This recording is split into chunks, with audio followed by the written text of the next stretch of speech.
Aku ni ada RM100 je. Apa yang aku boleh buat Dah, korang tak payah fikirlah pasal duit tu RM100.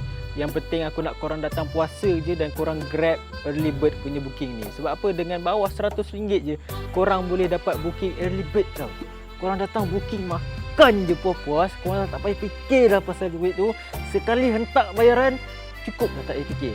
Alright, jadi korang datang je, korang tekan link kat bawah untuk korang booking early bird bawah RM100. Korang dah tak payah fikir pasal mana buffet apa korang nak makan kat sini. Ada udang, ada cakap, ada macam-macam lagi. Udang cakap, udang galah ke apa benda semua.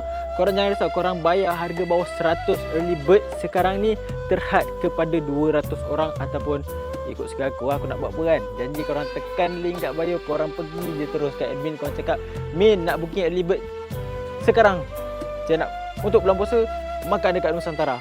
Okey, korang jangan fikir pasal duit, makan sampai kenyang.